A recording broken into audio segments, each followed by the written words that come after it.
Okay, Adel. Okay, so welcome everyone to the WZCC New York chapter meeting. The father and son team of Homi and Stefan Byramji will talk to us today about their entrepreneurial journey from India to the USA to Nicaragua. And the session will be moderated by Daruvala. I would like to take a few moments to introduce each of them. Homi Byramji is a successful entrepreneur experienced in building innovative, profitable, industry leading companies. He has been CEO and board member of several public, private companies and charitable organizations. As senior vice president of Thomson Reuters, Homi managed more than 3,000 people worldwide. Homi has a track record of recognizing market trends and opportunities early. He created the world's first touch-tone input, synthesized voice response application, and championed advertising supported electronic dissemination of financial information on the web. Homi is now engaged in using ecotourism and sustainable development to preserve wildlife in Nicaragua and improve the lives of the people in the area. Homi has a BTech in mechanical engineering from IIT Bombay and an MBA from Rutgers University in New Jersey. He, Ellen, and their three children are deeply involved with the Zoroastrian community in the New York area. He served on Zagni's board for 8 years. Together with wife Ellen, ran the Ivy Gandhi Young Persons Camp for 10 years and has donated generously towards building both the old and the new Darimir. Stefan Byramji graduated from Rutgers University with a degree in philosophy and is fluent in Spanish. On graduation in 2005, he promptly moved to Nicaragua to help oversee the family's environmental and hospitality interests. Stefan was engaged in every aspect of the company's business and instrumental in the project planning and fundraising operations. To this end, he developed relationship with Nicaragua's central and local governments, banks, landowners, Chamber of Commerce, environmental groups, and was the director of the Nicaraguan Association of Investors and Developers. After spending 13 years in Nicaragua, Stefan, his wife Lucy, and 4-year-old son moved back to New Jersey in 2018. Stefan began his current career as a licensed agent for New York Life and a registered representative offering securities through New York Life Securities and thus helping families and businesses plan for their financial future. Stefan comes from a very international family. His mother, Ellen, is Ukrainian, father, a Parsi, and his wife, Lucy, a Nicaraguan. Now moving on to Tus Daruvala, a moderator.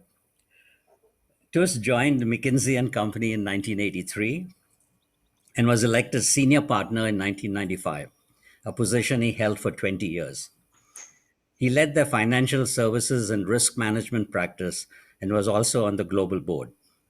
For 5 years, he was co CEO of MIO Partners, which is the in house asset management arm of McKinsey, with 12 billion in assets. Currently, he's on the board of MIO and the Royal Bank of Canada, and is also adjunct professor at Columbia Business School, teaching an advanced course in consulting. Tus, Hira, and their three daughters are also very involved with Zagni. Tus serves on the O&M Fund investment team and is my partner in the most loved profession of fundraising, which brings happiness to the giver. So, so with that, I would like to pass on the meeting to Tus, and we'll go from there. Thank you, Adel. And Adel will be passing around the hat after this session is over. So as Adel said, we have two terrific entrepreneurs lined up to speak to you today. My friend Homi from many, many years ago from IIT days, and his son Stefan. And the way this is going to work is as follows. We'll have Homi speak to us about his life journey, his entrepreneurial lessons learned, etc., for the first 30 minutes plus or minus. Then he'll turn it over to Stefan. Stefan will speak for another 10 or 15 minutes. They have some beautiful slides, largely of Nicaragua, but not only of Nicaragua. And they'll talk about their lessons learned and so forth. Now, here comes the fun part. It's very important that while Homi and Stefan are talking, you guys think about your questions. This is for you. They're doing this for you. So think about your questions, send them in chat. I'll attempt to curate them, synthesize them, whatever. And then at the end of their prepared comments, hopefully we'll have 15 minutes or so. And based on your questions, I'll turn over a few of those questions to Homi and Stefan and have them give you their responses. Once we're done with that segment, then I'll turn it over to Natalie Gandhi from the WZCC to make some closing comments. And the good news is that Homi and Stefan have agreed to keep the line open. We'll stop the recording at that point, and Homi and Stefan will continue to take one-on-one questions from you all. So the extent to which you have stuff that you want to just talk with them directly and offline, unrecorded, at the end of the sort of closing comments from Natalie, you'll have a chance to do that. So keep your questions coming either now or over the course of Homi and Stefan's comments. And with that, let me turn it straight over to Homi. Thank you, Tus. It's really a pleasure to be here and speak to all of you. Thank you, WZC, for inviting me. And thank you all on the call for attending. You know, I'm very humbled by this request to share my experiences with you, because there's so many people on this call and in our community that are more accomplished than me, smarter than me, more knowledgeable and capable than me. So why invite me? Well, maybe it's because I've had a non-traditional career, and maybe it's because of Nicaragua. People are always curious about Nicaragua. What's it like? What made you go there? What are you doing there? And so we'll spend a little bit of time on Nicaragua because I think it's something of interest to people. Okay, so after graduating from Cathedral School in IIT and making lifelong friends there, many on this call, I came to the Rutgers University in New Jersey in 1974 to do my MBA. That's where I met Ellen, and we dated on and off for about 3 years and finally got married. We were just establishing ourselves, and it was a do-it-yourself wedding. We got married by the lake near our house and spent all of $1,000 on our wedding. We ran short of food, but there was plenty of wine, and everybody had a marvelous time, and people still talk to us about it. Upon graduating, I took the first job I could find, which was a software developer at a time-sharing company. There, I developed the world's first touch-tone entry synthesized voice type of application, which you call today automated attendant applications. It was a very, very new technology. And eventually the company got acquired for the product I had made. But once that was developed and teams of people were put on this project to commercialize it, I switched and started developing stock, bond, and economic databases. That's where I developed my love for investing. And that's sort of held me in good stead throughout. In 1980 was a very eventful year for us.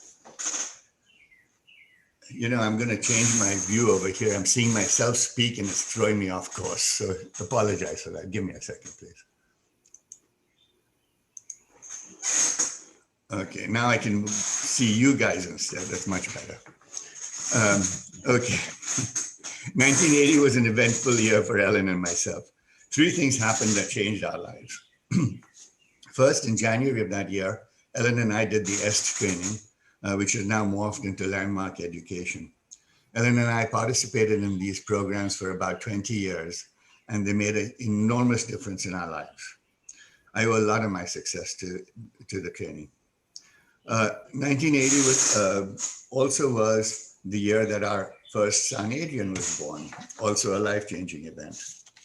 And third, PCs were just coming out at the time. Apple had introduced the Apple II a couple of years before that. Spreadsheet applications like VisiCalc were taking the market by storm. And excited about the possibility of this new technology, I joined Monroe Systems for Business as a senior product planner. Monroe wanted to get into the PC business, and my job was to define the features of the computer.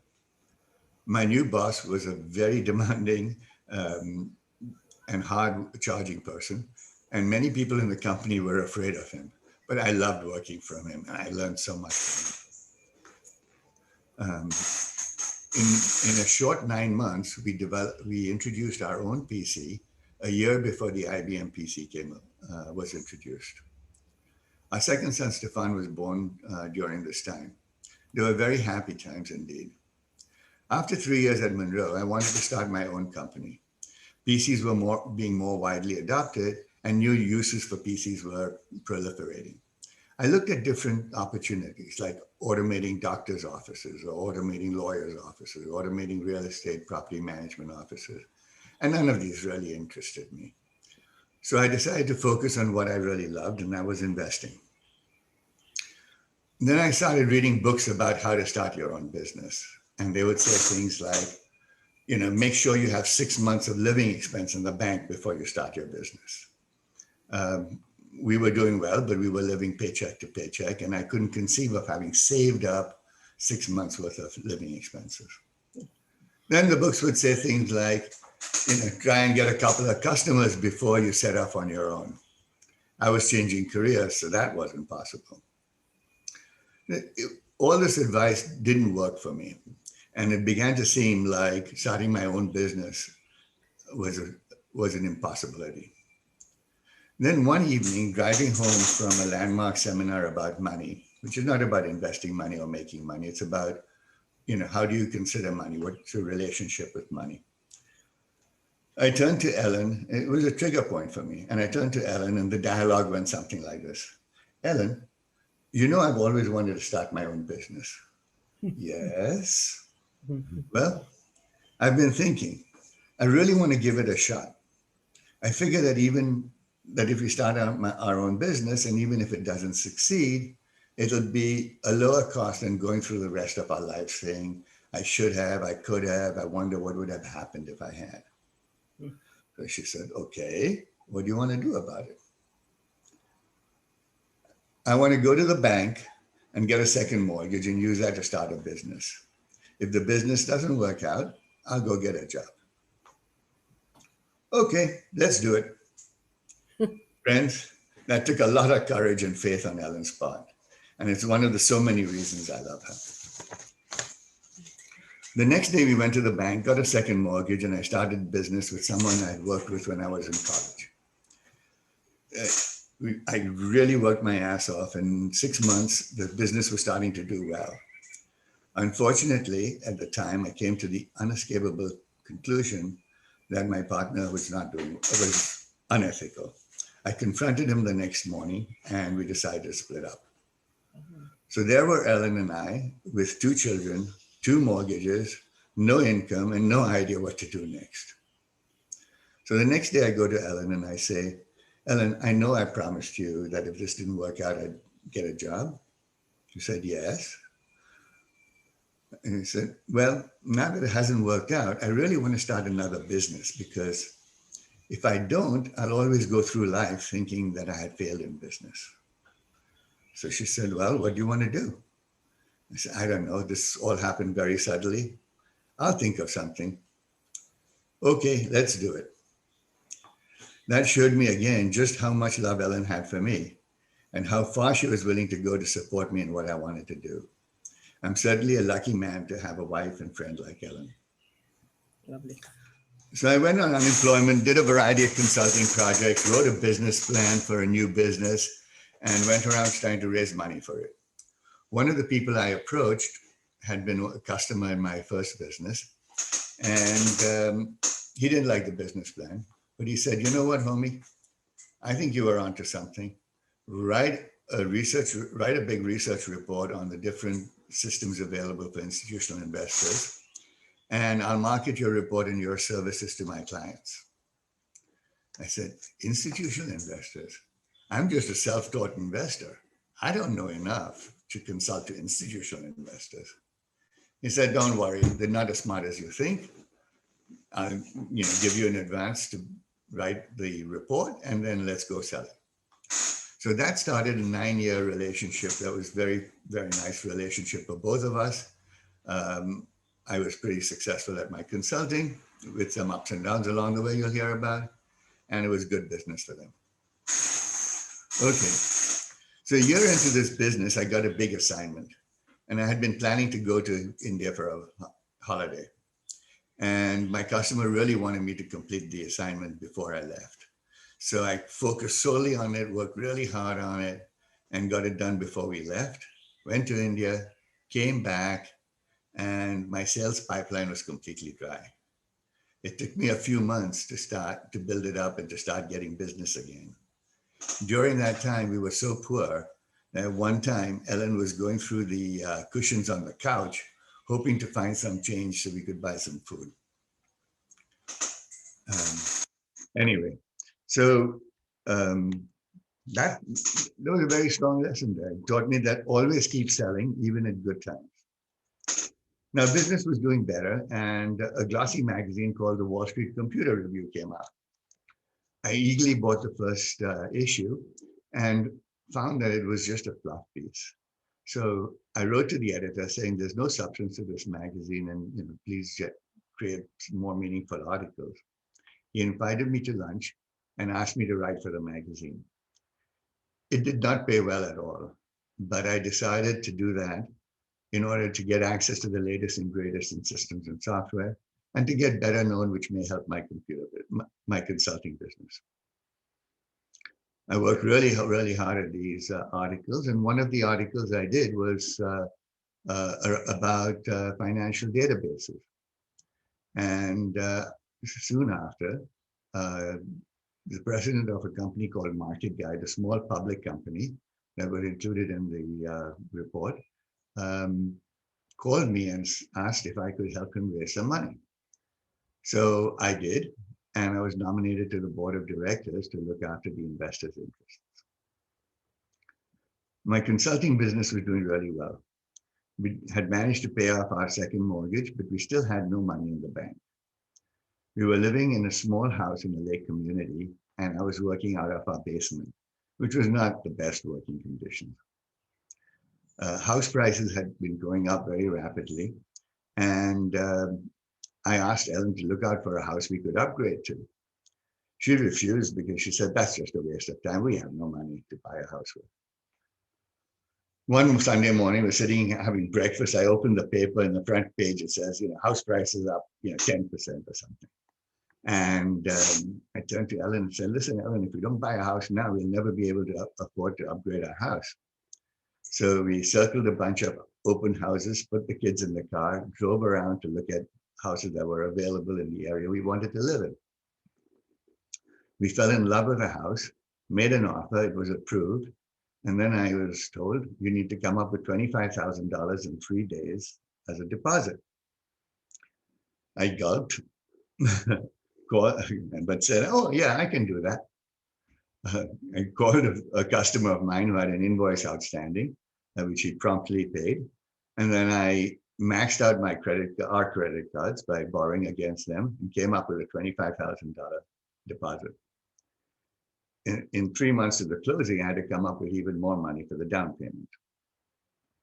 So rather than sell our current house, we decided to refinance it or get a second mortgage on it, keep it, rent it out, and use that second mortgage for the down payment on the new house. So basically, we bought this house on credit cards and zero cash of our own. Once again, we've taken a calculated risk by leveraging up on a lot of debt, but did not let the fact that we had no money stop us from buying the house of our dreams.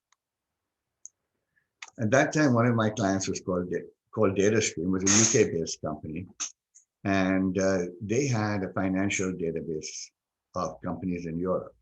They wanted to enter the US market, and they hired teams of people from a very well-known consulting company, not McKinsey. And for many months, they flew teams of people back and forth across the Atlantic because they were headquartered in London. And they hired me to advise them on various aspects of financial databases.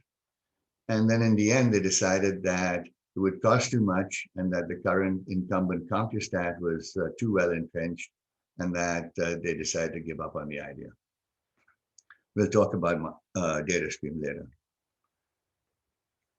My consulting business was doing well. Okay. At this time, one of my clients, sorry about that. Things were going well for us, but not for Market Guide. The company was deeply in debt, losing money, and in danger of going out of business. The product quality had deteriorated, and it was increasingly hard to sell. Having raised several financing rounds with no investors willing to invest more, we were in dire straits. The 4-person company board was equally divided between the founder, who was also the chairman and the president, the largest shareholder, his live-in girlfriend of 10 years, another gentleman called John, and myself. John and I realized that we had to do something, and we were willing to try new things to make the company successful, but how could we get the founder to give up control? It's a long and fun story of strategy and intrigue, too long to get into here, but eventually we did gain control of the company. Market Guide needed a complete overhaul and had no funds to do it with. So we fired the entire sales force and replaced them with a full commission salesperson. This gentleman and I were the only salespeople for Market Guide for 5 years. The company also had no money to pay us. So I agreed to be paid in stock until the company could pay me. In order to keep food on the table, I was going to continue my consulting 3 days a week, and I was going to work at Market Guide 3 days a week and try and rescue the company. The first visit we did to a customer was our largest customer, Investex. We flew to Boston to meet them. And when we get into the room, they surprise us, blindside us, by saying, you know, we're paying you much more in royalties than we're paying anybody else, even Merrill Lynch. And we think that we should pay you half of what we're paying you.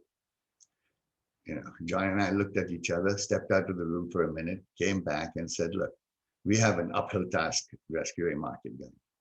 And we absolutely won't be able to do it on reduced royalties. So if you insist on reduced royalties, we're just going to fold up the company. And they relented. They kept paying us the same royalties, and we were able to turn Market Guide around. Market Guide was located in Long Island, all the way on the other side of New York City from where we lived in New Jersey. It was a 2.5-hour commute for me each way. Until this time, when I was consulting at home, I'd stop working at about 5 o'clock, play with the kids in the evening, put them to have dinner together, tuck them in for bed, and then I'd go down and work for a few more hours. Now I was leaving early in the morning, coming back late at night, and didn't have any time to play with them during the week. I didn't realize what an impact it had on them until a few years later. Stefan used to say things like, I never want any responsibility. It takes up too much time. And I never want to work as hard as you do, Dad. It broke my heart to hear this because I recognize what is the impact of my lifestyle or my work style on him. Market Guide did well under our leadership. We grew revenues and earnings by 30 to 35% a year for 10 years. In a couple of years, the company was able to pay me a salary, and I gave up my consulting, focused on Market Guide full time. We had outgrown our rental space, so we moved as close as we could without being in New York City. And that reduced my commute by a half hour each way, which I was very happy about. We kept investing every penny of our cash flow at Market Guide into innovation and expansion. We grew the database from 3,000 companies to 7,500 companies, and we decided to take on CompuStat head on by expanding the amount of information we collected on every company. once the expansion of the database was done, I did some back of the envelope calculations and figured that we probably spent less building this database than DataStream had spent deciding not to do it. Now, it was the very early days of the internet. Many of you may not remember, but in those days, the future of the internet was not at all assured. There was a lot of skepticism around. Excuse me. People would say things like, it'll never be commercially successful on the internet. No one's going to give you a credit card on the internet. It's too insecure. Advertising will never be enough of a revenue stream to support a business. Nevertheless, and then on top of that, they would say, why are you doing this? You're going to cannibalize your own business. Who's going to pay you for your service if you can get it for free on the internet? Now, obviously, it would be a segmented offering, but there was a lot of skepticism around.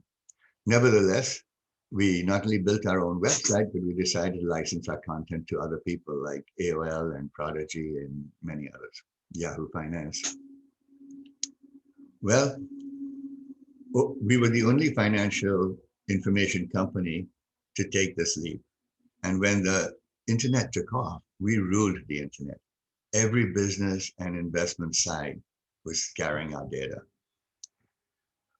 Then in 1999, close to the peak of the dot-com era, there was a company called Multex.com, a larger public company, and they had gone public at $14 a share. 2 days later, their shares were trading at $70. The president of the company of Multex and I spoke. We decided to do a merger on the basis of a 1-for-1 share split. And by the time the merger closed, Multex stock was in the mid-30s. Again, did another calculation and found that the 2 years that I worked for stock instead of cash were the highest earning years of my life. Interesting how things turn out.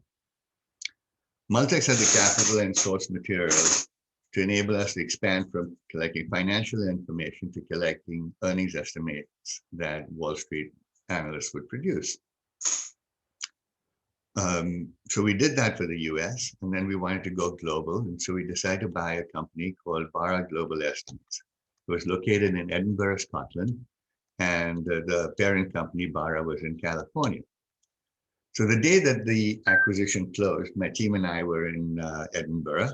We go into the office, we order in champagne and pizza, we make our speeches, tell them how we are excited to own the company and not to worry, and we were going to invest and grow their business, etc.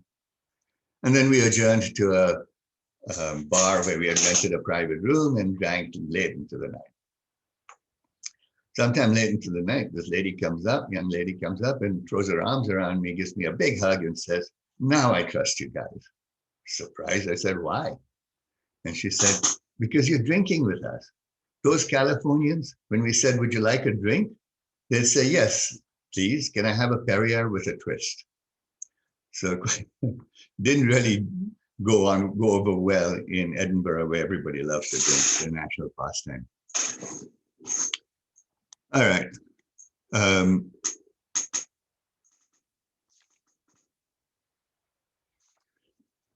you remember? Okay. At this time, my broker kept urging me to sell stock in Multex. Multex was doing really well. We were growing at 100% a year, and the future looked very bright. So I resisted. I sold a small portion of my holdings, but kept the bulk of it. When the dot-com crash happened, the market corrected very, very suddenly. And that was followed by 9/11, where the market crashed even further. Multex stock never regained its former price.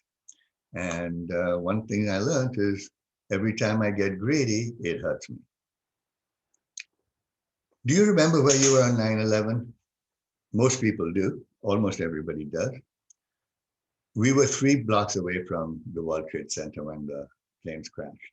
We were having our Tuesday morning staff executive meeting, And people came into the boardroom and said, turn on the TV, turn on the TV. And we turned it on just in time to see the second plane crash into the World Trade Center. And a little after that, we felt this loud rumbling, and the whole building shook, and it was the collapse of the first tower. We were asked to evacuate. The moment we left the building, we were engulfed in this really acrid orange smoke. And we just covered our faces and eyes as much as we could and walked calmly away from the scene. It was New York City at its best. Everybody was helping everyone else. Nobody panicked. As we walked further away from the site, stores and opened up their storefronts, were offering people free water, free use of their bathroom, helping them in any way possible. It was quite a scary moment. There was the subways were shut down, the bridges to New Jersey were shut down. A lot of the antennas for cell phone services were on top of the World Trade Center. They were gone, so cell phones didn't work. Everybody was trying to call each other, so nobody could get through. Finally, they opened up some train service late in the day, and it took me all day to get back home. The Edinburgh acquisition had worked out quite well for us, and we did keep our word, and we expanded it to collect financial information from around the world. Once that project was completed, I approached Reuters, who had licensed a lot of our content and was our largest customer at the time, to offer them the global fundamentals. They wanted to buy it, but we were very far apart on price. A couple of months later, Reuters decided to buy Maltex. And Reuters, having proven that we were better at data collection than they were, I was expecting to be put in charge of a large part of their data collection effort. Instead, they put me in a strategy role with no direct reports. I was surprised and more than a little miffed, but I wanted to learn how large companies operated, and so I decided to stay on. In a couple of years, I was back in charge of a large part of the content operation. Globalization was the theme of the day. The opportunity to migrate 1,000 jobs from the US and the UK to lower wage countries like India, Poland, Beijing, China, and other places was very, very compelling. We could save a lot of money and reinvest in the business. And if we did not do this, we would be at a very significant competitive disadvantage in a few years. My main concern was the well-being of the people that worked for me. I fully supported the decision, but I did have this concern. Reuters took very good care of their people. Many people got the opportunity to travel to interesting places around the world, live there for 6 months to 18 months, hire and build and train the new staff, make sure that our culture permeated the way we were doing business now around the world. We had retention bonuses for everyone else, as well as placement services. Everybody that we asked to leave found a good job. They're all over Wall Street now and are doing very well, and I'm really happy to say that. In 2007, Thomson Financial acquired Reuters to form Thomson Reuters. Secretly, I was hoping for a package and being asked to leave, but they instead asked me to head up the joint operations and to help integrate the two companies. My job was there's a lot of overlap between the two companies, especially in my area. I was asked to reduce our headcount by 1,000 people from 3,000 to 2,000 and generate significant synergies. My team and I accomplished this ahead of schedule and budget. 2008 introduced the financial crisis. It hit our customers, who were the largest banks and investment companies, very hard. Month after month, they were letting go of thousands of employees. And every time they did, we would get cancellations for thousands of terminals. So we went through several rounds of budget cuts. That was no fun. And by 2010, the integration was complete. Everybody was well settled. My job was done. And I decided to move on. And so I resigned and chose a second career of saving a wildlife refuge through ecotourism and sustainable development. Once again, Ellen unhesitatingly supported my decision. And we moved to Nicaragua. So how did we get to Nicaragua? In 1999, Ellen's sister, Victor, had coffee farms in Nicaragua. He and two friends had been trying to buy a piece of a wildlife refuge from a cooperative. They had finally agreed on a price and needed one more partner. Victor invited us to invest, and the entire family flew down to check out the country and the property. All of us, and me in particular, fell in love with it. It reminded me so much of the India of my youth, with western-facing oceans, brilliant sunsets every day, mango trees, chiku trees, banana trees, papaya trees, gulmohar trees, bougainvillea, you name it. It was all very similar. The refuge itself was beautiful, with trees that were hundreds of years old, and miles of pristine beaches, one of which is a major turtle nesting beach. I thought that buying it was a great idea, and that benign neglect was all the refuge needed to flourish as it had for thousands of years.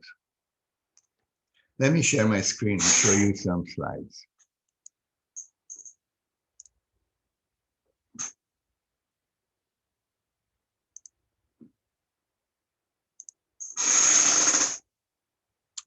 This is the sign at the entrance to the refuge. And you can see that it's got the pictures of the turtles because it's a very, very well-known turtle nesting beach. It's the 7th most important turtle nesting beach in the world. And what you see here in Spanish, ayúdame a vivir, is help me live. And that's because that turtle egg poaching was a huge problem. The people of Nicaragua believed that turtle eggs had medicinal and other properties, and eating turtle eggs was quite popular. This is the main Chacrocente beach, and it's got a great surfing wave here, and it's really nice and pristine. And this is what it looks like when the turtles come out. Same beach, just covered with turtles. We can get between 3,000 and 5,000 turtles in an arribada, which is an arrival, in a 3 to 5 day period.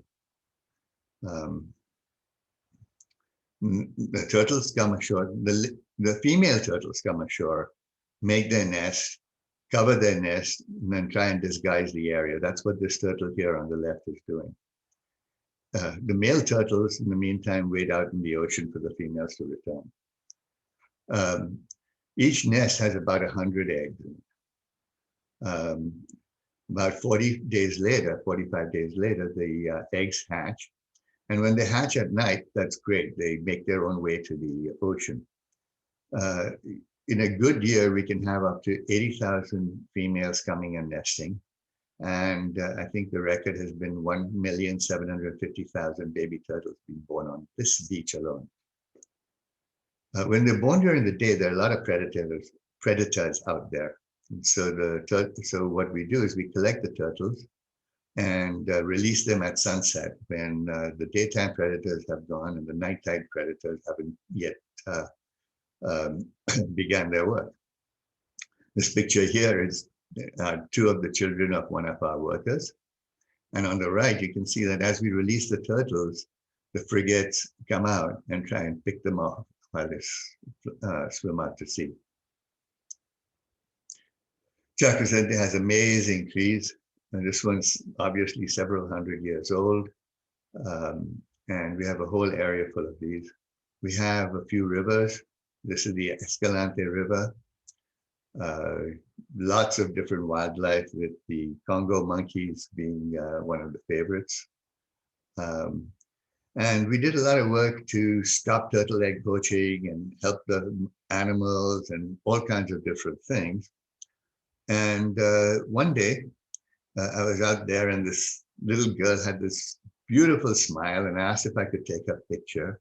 She readily agreed to. And on my next trip down, I had taken an enlarged picture of her to her family to give it to them. And I was devastated to learn that this poor girl, this little girl had died of kidney problems. There are no doctors in the area where we are. And they waited too long to take her to a hospital. And by the time they did, they tried to help her. And an NGO even tried to send her to America, but it was too late and she passed away. And that was a big wake-up call for me. So, we're so concerned about the environment and the trees and the animals and the birds and everything else, and we forgot about the people. So helping the local people became a major part of our mandate. Okay. So okay. I was supposed to be the silent partner in our endeavor, but again, about a year into it, we felt that one of our partners was not acting in the best interest of the partnership. So we gave him some land and we went our separate ways. Then Victor, our brother-in-law, and Stacy got a divorce, and Stacy got the interest in this property as part of her divorce settlement, and Zeki moved on to other things. So now suddenly, instead of being this silent partner, I had to be the active partner. And that was quite a challenge because I already had a very demanding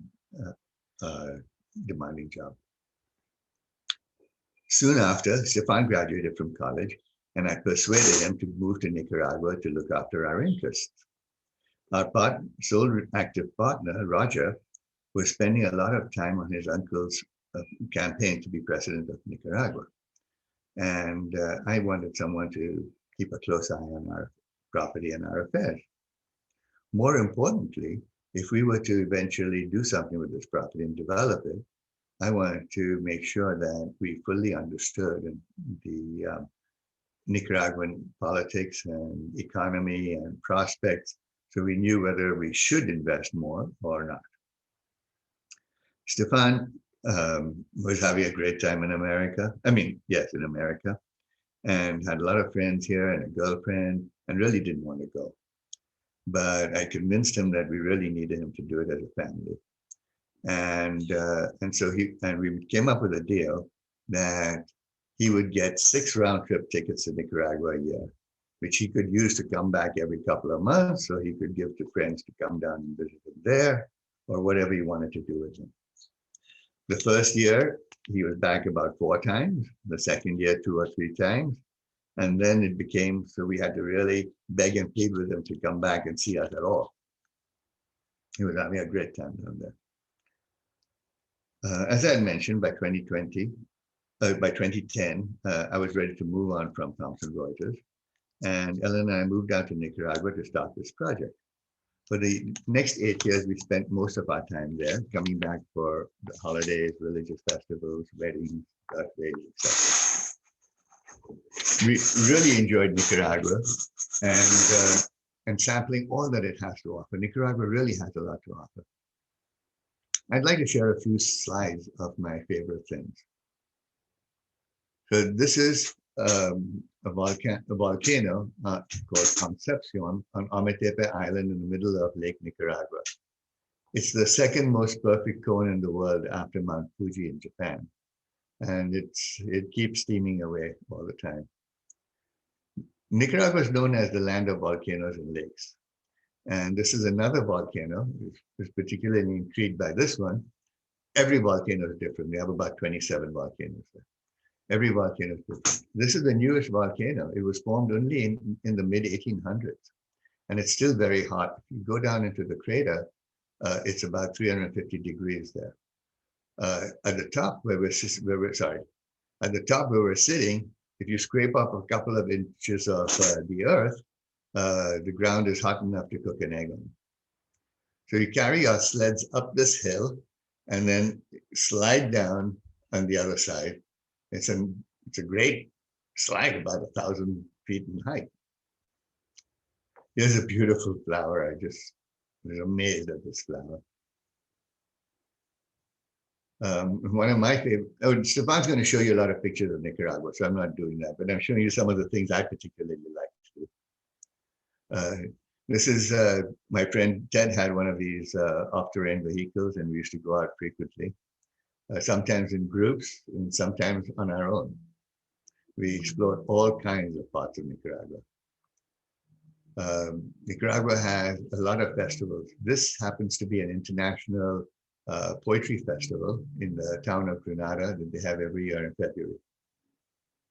And we also like fish a lot, and we loved buying fish right off the boat as soon as they came in off the ocean. Can't get it any fresher than that. Okay, so we got right down to work, and we engaged a bunch of experts to help us. We had to have land planners, architects, hotel consultants, all kinds of people. And we built a small team ourselves, and we were fully engaged, working really hard at it. I expected to have a steep learning curve, but I didn't know just how steep. I had to learn Spanish, the Nicaraguan culture, legal and accounting systems, land planning, real estate development, environmental studies and permitting, hotel finance, design, branding, and development. It was overwhelming at times, but I loved learning all this new stuff. After a couple of years and several iterations of the master plan, we raised some money from friends and family, and I'm happy to say that TUS here is one of our partners. So this is our master plan. The dashed green line you see here is the boundary of the refuge. Chaco Sente, where the turtles were nesting, and the big trees I showed you is in the bottom left, the right-hand corner. And our first phase we decided to do was over here in a place called Punta de Piedra. We chose Punta de Piedra because it had been farmed earlier and the trees had already been cut down. So we had planned for multiple future phases with estate homes, destination spas, organic farming, a retreat, all kinds of cool stuff. We called our project Neswa. We had some fun designing this logo. You see the turtles, the beach, the mountains, and the night sky. And one of our favorite activities is to sit back and look for shooting stars. So we encompassed it all. We loved it. Some people told us it was too busy, whatever. We have a website called www.neswa.com. And if you go there, you can see lots more pictures of what we were planning, and also more pictures about the nature, the animals, and all kinds of cool stuff. So instead of working in an office on Broadway, just near Wall Street, now I was working out in the open. It was a vast difference and so much more enjoyable. There's a field work where we actually looking at the property and looking at where we might want to place the hotel or home and seeing what the views are, and making sure that it all fit together and that there wasn't a huge tree in the middle of where we wanted to put a road, all kinds of stuff. This is another slide of surveying the property. Ellen's in the forefront, our partner Roger's behind her, and Stefan's on the top of the hill. Our property is too big to just walk around and check it out. Sometimes you have to go by vehicle, sometimes you have to go by horse, sometimes you walk. Here's a spot by the ocean that we had some fun with. And sitting in the back of the pickup trucks and driving along that way was a popular way of getting around. And we used to drive down this long beach here. It's a 5 mile long beach, 8 kilometers. And it's really wide and flat, and I used to call it my highway. This is a site plan for Neswa, which is what our first phase was going to be. Over here was a a 96-room hotel with a spa and a banquet facility. There were some homes next, condominiums next to it that were going to be also branded by the hotel. We had a major international hotel chain give us a letter of intent on branding this hotel. This is a hill out here. We had beautiful views. You'll notice that every road follows a natural contour, so we minimize the earth movement. All the deeply forested areas we left untouched. All the waterways were left untouched. And it's a very environmentally sensitive plan. We had planned for a seaside artisanal village over here, along with playgrounds and places where you could have festivals or other things. And people really like this plan.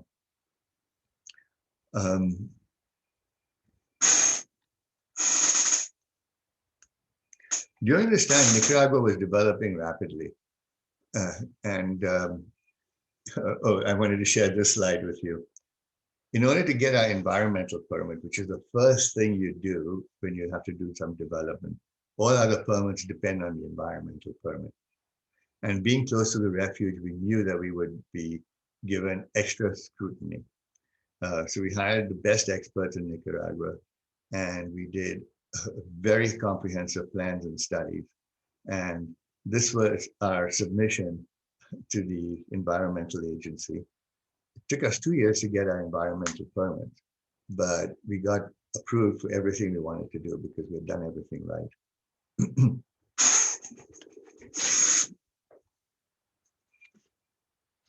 Okay, during this time, Nicaragua was doing really, really well. It had been growing at 4 to 5% a year for the last 8-10 years, even through the financial crisis. Foreign direct investment had quadrupled in 4 years. Tourism was growing by 8% a year every year. The things like electricity shortages, water shortages were a thing of the past. New highways were crisscrossing the country, and everything was going really well. The early visitors, tourists, had moved on from being surfers, who still come in large numbers, to families, entrepreneurs, and business people. It was really good. And we had just started working on our project, if you go, we started working on the infrastructure. And suddenly there was a civic uprising.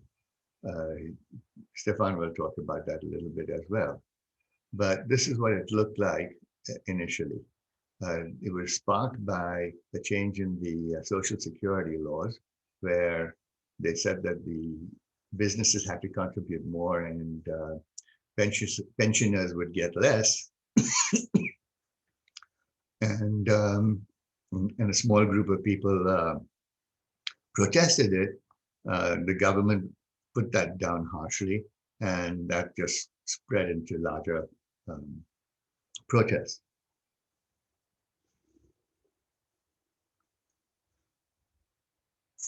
In the first couple of days, and protests were huge, hundreds of thousands of people from a small country, and it was quite a festive atmosphere, as you can see.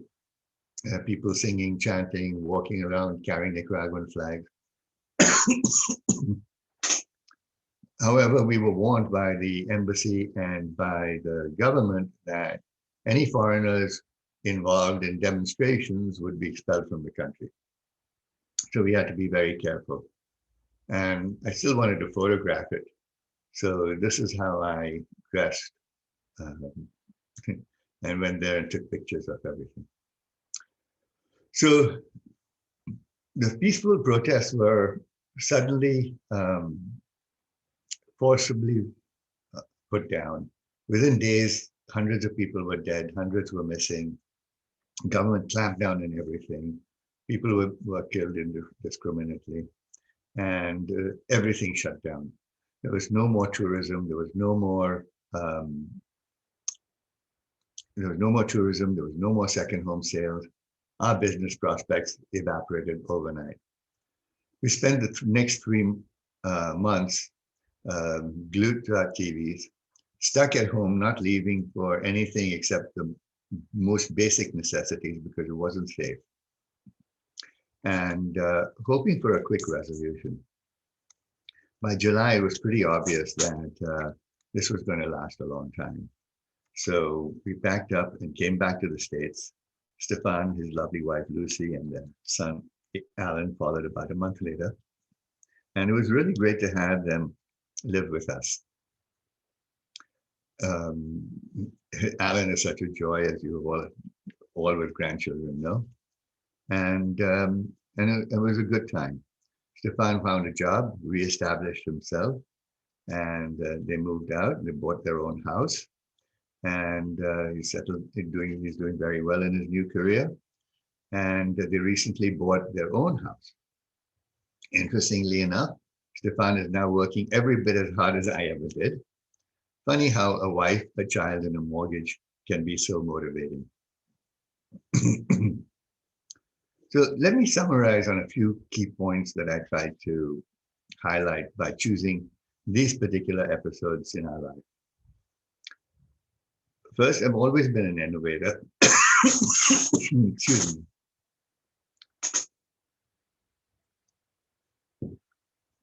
First, I've always been an innovator, and it wasn't by design or grand strategy, but it was only because I was always curious about new stuff and was willing to take on challenges.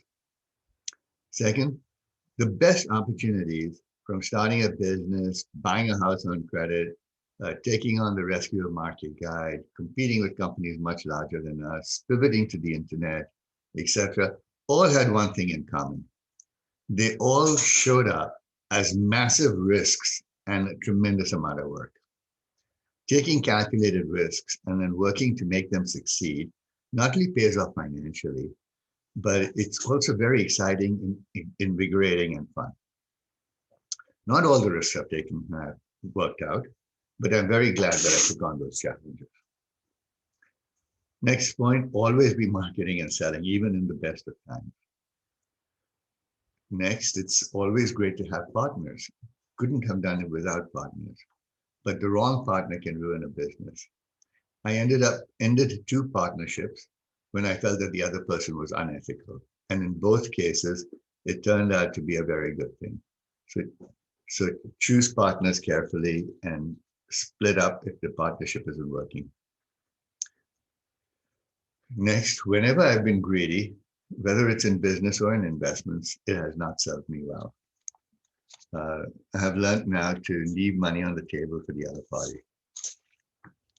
What I haven't said and must be said is that business and life are team sports. I achieved none of this on my own. I was helped at every stage by mentors, bosses, all the people who worked with me, family, friends. I have a lot of people to thank. And a little luck is always very helpful. And finally, you only live once. Follow your dreams. With that, let me turn it over to Stefan so he can share his own entrepreneurial experiences as well. Thank you guys for listening.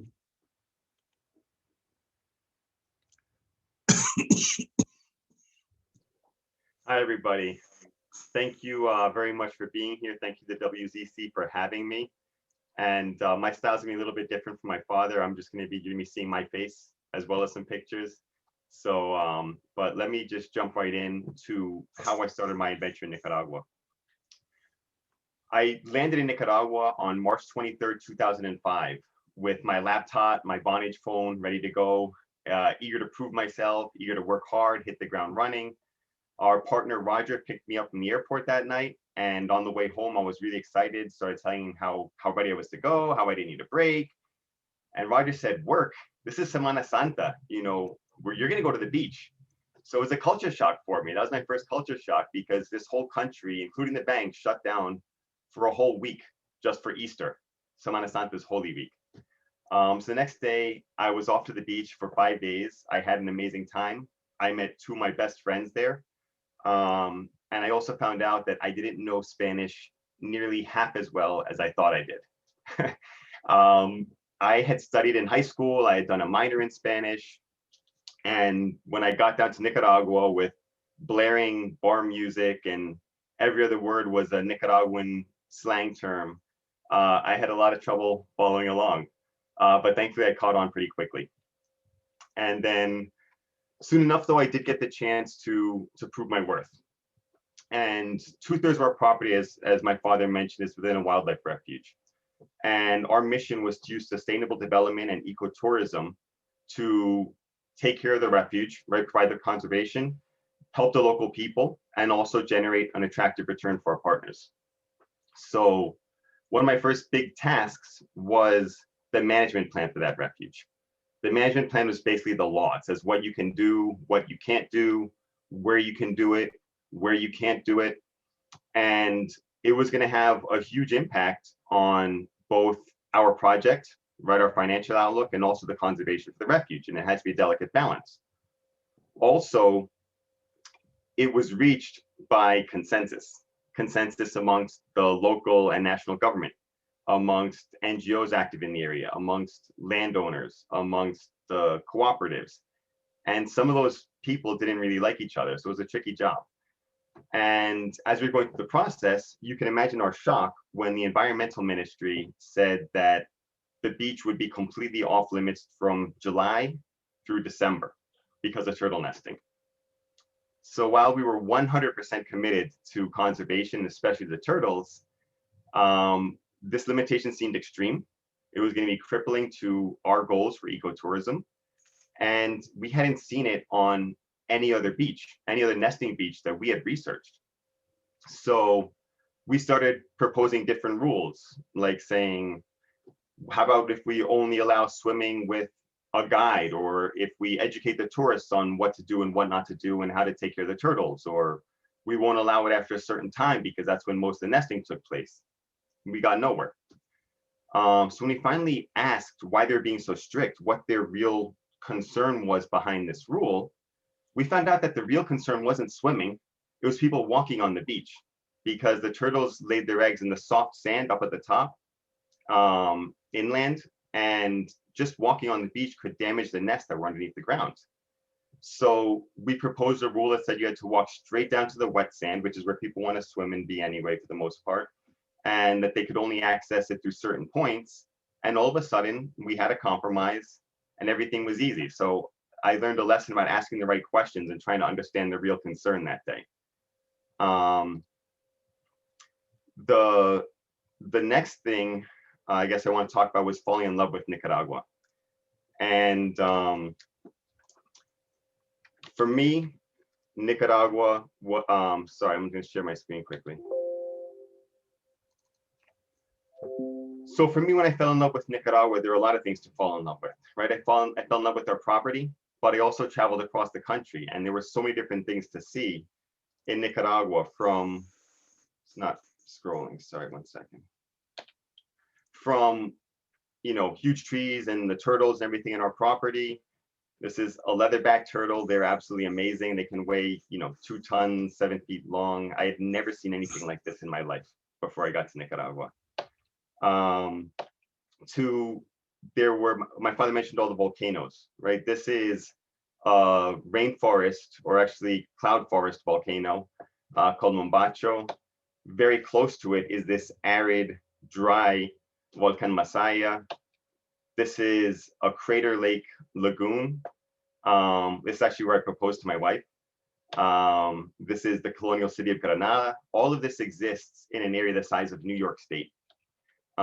This is the Pearl Keys on the Atlantic coast. It's like Caribbean, Pirates of the Caribbean, small little islands. This was the plains in the center of the country. Coffee farms up in Matagalpa. This was Ometepe. Again, Ometepe is actually twin volcanoes. My father showed you one. This is the other, Maderas. This is Ometepe again, looking back at Concepcion. There were too many beach spots and sunsets and everything to mention or even show pictures about. I also fell in love with the food, grass-fed beef, the vegetables and fruits that my father mentioned are all locally grown. And I fell in love with the people. The people were warm, they were caring, they were very witty and funny, always ready with a joke. They were also very ingenuitive. They could come up with a solution out of nothing. I fell in love with the slow pace of Nicaragua. You know, most of all, obviously, I fell in love with my wife, who I met down there. Like any place, though, Nicaragua has its pros and cons. In a relationship, oftentimes the thing that you love the most about somebody is also the thing that can drive you off the wall sometimes, right? So for me, in Nicaragua, it was mañana, okay? I loved how laid back it felt compared to New Jersey. I love the fact that people would go out and sometimes have beers at lunch and work still got done. Many people went home from work for lunch every single day and business still got done. They had twice as many holidays as we have here in the States and business still got done. And then often when you asked when something would be ready, the answer was mañana, which literally means tomorrow, but could actually mean next week, next month, or even next year. It was very frustrating in the beginning, but you grew to expect it and accept it, mainly, I think, because you had to. Nicaragua also taught me a lot about building trust. I think in every relationship or every business deal, the first thing you have to do is establish trust. And I learned this lesson in one deal with a local group of farmers. We were trying to buy their property. And they were suspicious of outsiders because a lot of people had come with more education and more resources and trying to trick them out of their property or take their property. So they were rightfully so suspicious. When we came along, they showed us the property. We walked it. We walked every fence, walked every view. We spent hours and hours, multiple days with them. And then we talked about price. They gave us a price that was so high, it was like they didn't even want to sell to us. So we were a little confused. When we tried to bargain with them, they wouldn't budge.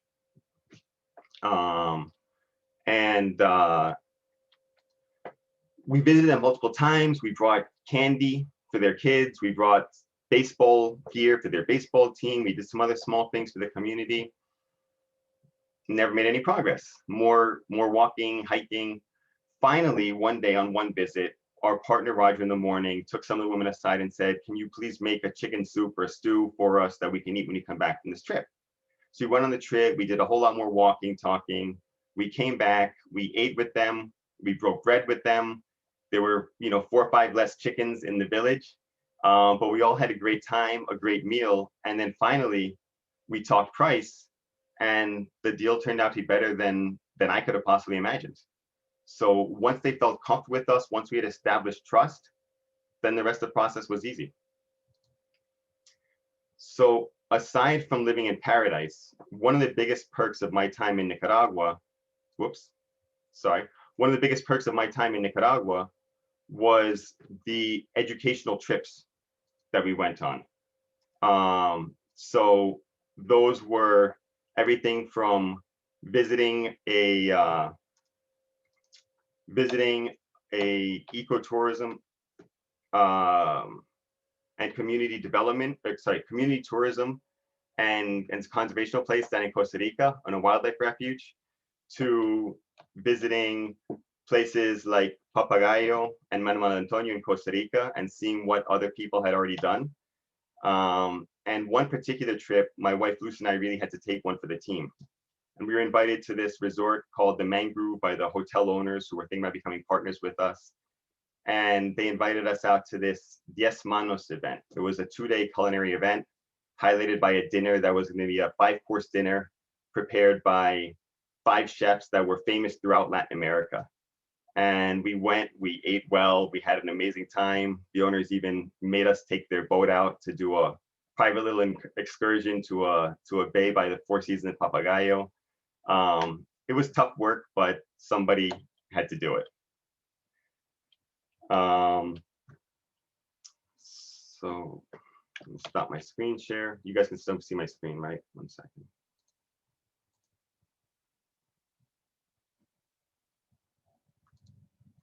Sorry about that. So then came April 18th, 2018. And my father highlighted one of the big events that was a trigger point, but really it boiled down to Nicaraguans finally having enough of the government. You know, they were mistreated, disenchanted for multiple reasons. And so one day some people started protesting, and they were met with suppression and violence from the police and other thugs, and they didn't back down. And batons and tear gas turned into rubber bullets and tear gas. And then rubber bullets and tear gas turned into live bullets and tear gas. And 2 and 3 people dead turned into dozens dead. Dozens turned into hundreds dead, missing, exiled. And all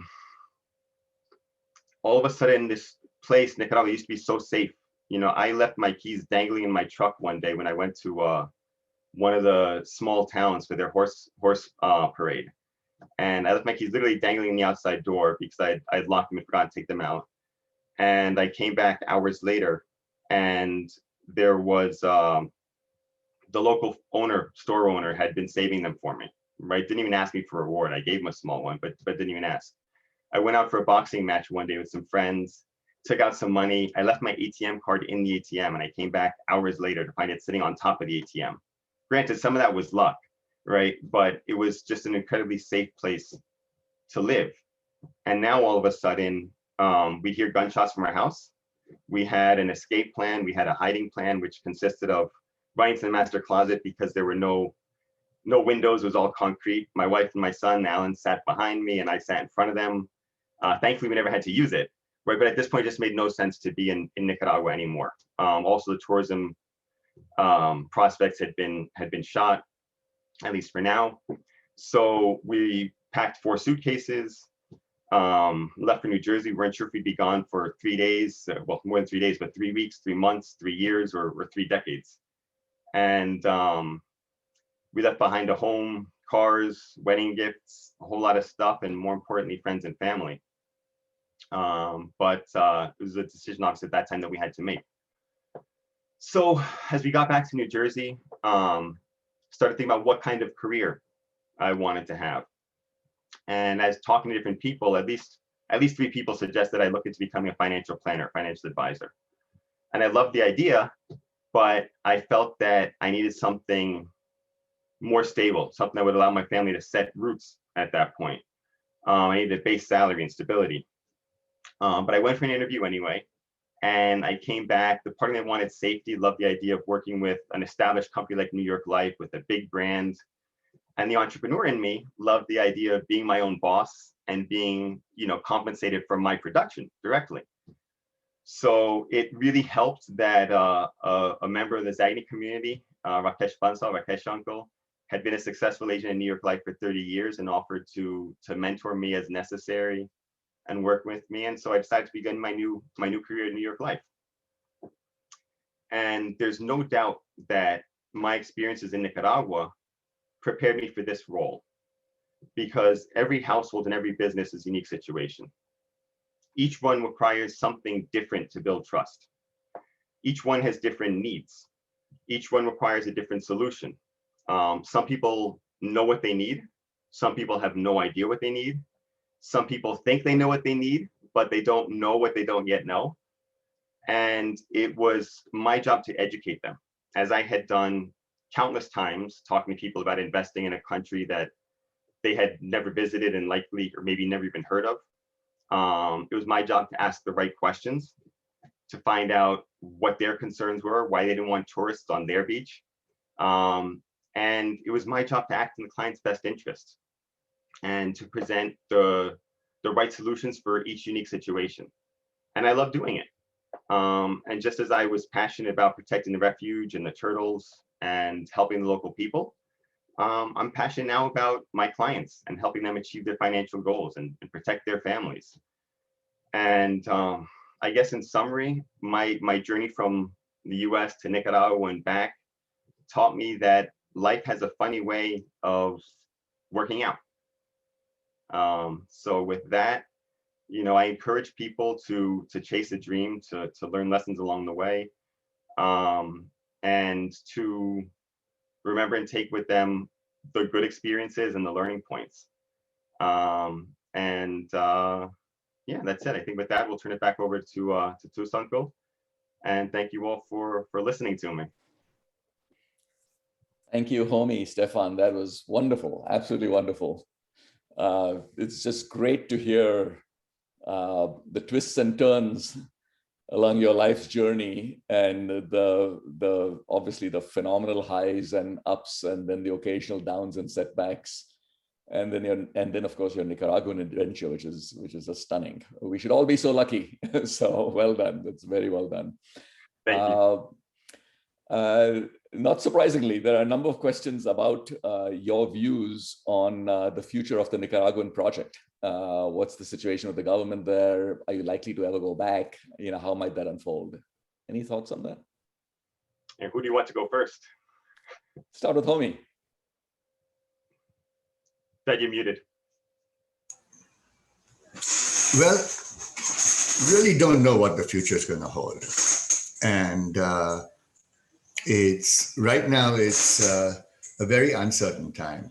There's supposed to be elections at the end of November, but the prospect of free and fair elections are slim to none, though that could change because of international pressure and domestic pressure. And we hope it does. The Nicaraguan opposition is fragmented, making it harder because there's no one person to negotiate with the current government or with international organizations. But it's interesting that at the same time, we've seen a pickup in interest, people inquiring about the availability of land. The realtors tell me that they are making sales right now, though the prices are about 50% of what they were in 2018. You know, we don't know if this is the darkest before the dawn or if there's just going to be more of the same. In any case, the property is secure. I'm not concerned about the government trying to confiscate it or anything like that. That too could change, but I'm not concerned about that at the present moment. We have a very good staff on the ground that continue to take care of it, work with the Ministry of the Environment on protecting the refuge, as well as which are on protecting our property from anybody who might want to come and squat on it or do something with it. So we just have to wait and see. And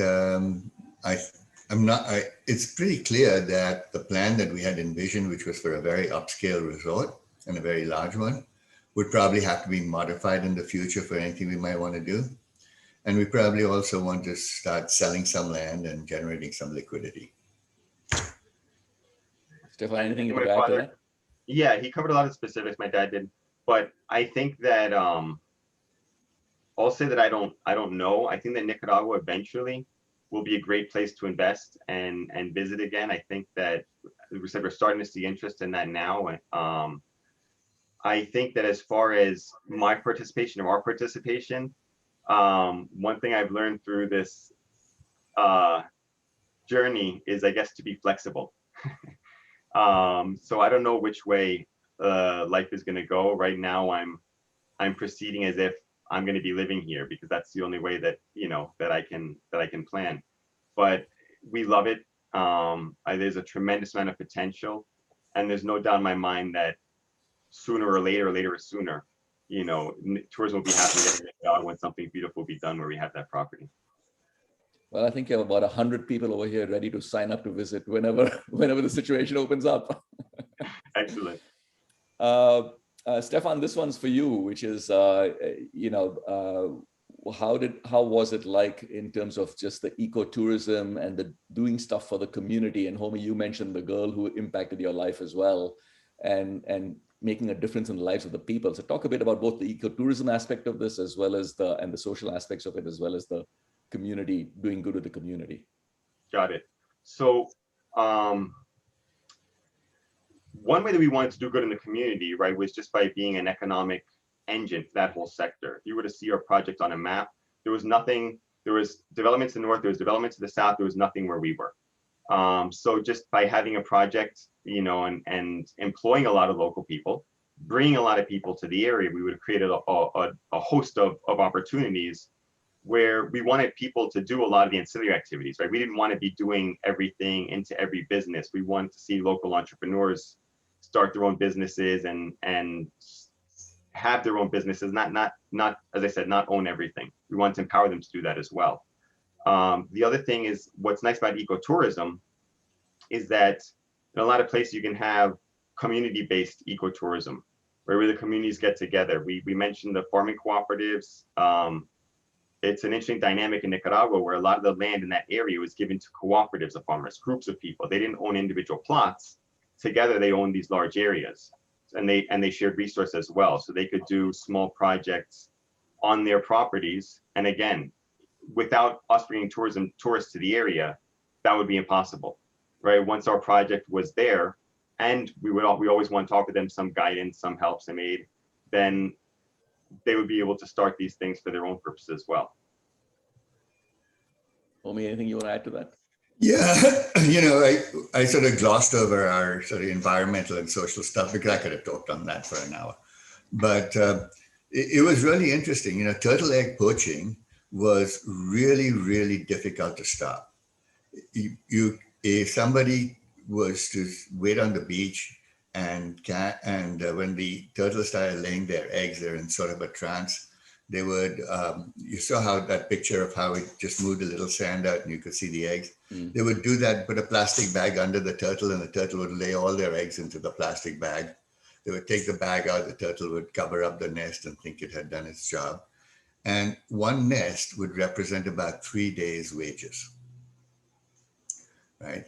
So it was very compelling for people. And, in the past, it was maybe somebody could come and buy some eggs locally and take them on horseback or whatever. But now with roads, you could get a truck in there to take a whole truckload of eggs. So it became a very compelling thing for people to do. And there was wholesale stealing of turtle eggs in the area. So the government sent an army detachment into the area to help stop this. And some turtle poachers were on the beach poaching, and the army came and said, hey, you got to get off the beach. You can't do this. And they, reluctantly left. The next day they came back with their wives and children and dared the army to shoot them in front of their families. The army shot one guy in the butt, and that sort of took care of that for a little bit, but they were very much into turtle egg poaching. After a couple of weeks, the army had sent these people in, but with no budget. And the Ministry of the Environment, whom they stayed with, had no budget for their food. So the army said, we're leaving. We've got no food here. So we had them open an account, we opened an account with some stores in the local town, and said, you go buy what you need for food, but stay here. And we just picked up the tab. Also, at the times when we have the peak test turtle nesting, we had all of our workers join with the Ministry of the Environment, Marina, and the Army to provide intelligence, to monitor the roads, to see who's coming in, who's coming out, not let them leave with turtle eggs, etc. This was a process that took years to bring under control. Great. So there's a question here on a theme that both of you touched on, which is resilience, bouncing back from adversity and overcoming setbacks. And the question is, how did you manage that? And did that over time strengthen your faith in your ability to bounce back and overall? Either one of you. Sure, let me take a crack at it, right? When I started my first business and failed and started another one, I had to do things I had never done before, marketing and selling, and learn all kinds of new stuff. Becoming successful at that gave me a lot of confidence that no matter what I needed to do, I could adapt, I could learn, and I could be successful. So that confidence, which was actually even born before that, when I went to St. Paul's School in Darjeeling for a year, when at Cathedral School at IIT, it was just forged in fire, if you will. And that gave me the confidence to take on something like Nicaragua. We'll figure it out, whatever comes our way, right? Second thing is, when shit happens, and shit will happen, you don't have any choice but to continue, right? So you can't just say, oh my God, this is happening. I'm like out of it. Right. So you just have to pick up the pieces, come up with a new strategy, a new plan, and keep going. Well said. Yeah. Stefan? I'd echo that. I think it definitely, when you bounce back from certain situations and you learn something new, whether it's a lesson or an ability, I think that definitely does add to your resiliency and give you more confidence the next time around. I think also, if you want to be an entrepreneur, if you want to start something big, obviously there's a lot of plan that has to go into it, and you have to be very detailed. And we had meticulously crafted spreadsheets and details down to, some pretty small numbers, fine numbers, that, then we're aggregate all the way into the big numbers and big investments and categories and all this. We did a lot of planning. We worked the master plan 3 times, 4 times, but there's also a certain level of say yes and figure out how that you have to have, I think, in order to do something like that, whether it's being an entrepreneur, big or small. And I was lucky enough to see that and observe that growing up. And I guess it was just, or it's in my DNA, I don't know what, but I have a certain amount of that. I attribute a lot to my father and watching that. And on a quick note, my father talked a lot about the difficulties that they went through starting the businesses and buying the house. And I just wanted to add that as a child, I didn't perceive any of it. I didn't know we were poor, right? I didn't know any of that. The only thing that I did know that my father touched on is I miss my dad and I want to play more, right? But so I guess for that reason also, don't be afraid to take chances, right? The time to do it is mainly when we're young. Some people like my father continue doing it up until retirement. But yeah, that's just what I want to say on that. Wonderful. And on that optimistic note, let me turn this over to Natalie, who's going to say the thank yous. We will stop the recording after that. And then Homi and Stefan have graciously agreed to just stick around. And if there's any one-on-one questions you want to ask of them directly, we can come back to that after Natalie's done. Natalie, over to you. Yes, let me say thank you for a phenomenal presentation. It was marvelous to see. I'd like to thank our speakers and our moderator, Stefan, Homi, and Tush. And I'd also like to thank Adel and Yazdi Tantra for work in putting this together, helping to organize it. The speakers and moderator put in significant work to bring it off. And for me, it is fabulous to hear the entrepreneurial spirit passing down from back in Mumbai over to here in America, and then to Nicaragua, to Stefan. It is inspiring to see this journey go on through generations. And I'm hoping with Stefan right here in New Jersey now, he can do some help, some leadership with our youth. As you can see, they're phenomenal people. Each one of them has terrific stories. So please, for our chapter, let's get our youth involved in doing more. And if you guys have suggestions for different webinars, we're always open to hearing more. You can see that our chapter is quite robust and does a lot. And if you have connections, this has been a global audience has heard you today. Reach out to your local WZCC chapter. Through connecting with your local chapter, you can be connected with people all over the world who are doing phenomenal things, and you can really get a terrific sense of our community all over. So please stay involved, and thank you very much for a great morning. And stick around if you want to chat with Homi and Stefan. Thank you, everybody. Thanks Thank to you all. Natalie and Adel and everyone else. Thanks all who came to listen. Yeah, It's thank you great for to see many of your organizing. Hope faces. you guys enjoyed. I'd like to take this opportunity to also thank Nader and Rati Godrej and Firoza Godrej, who joined in from India, and Spenta Kandawala from Pakistan. So you got a very distinguished audience today. Thank you.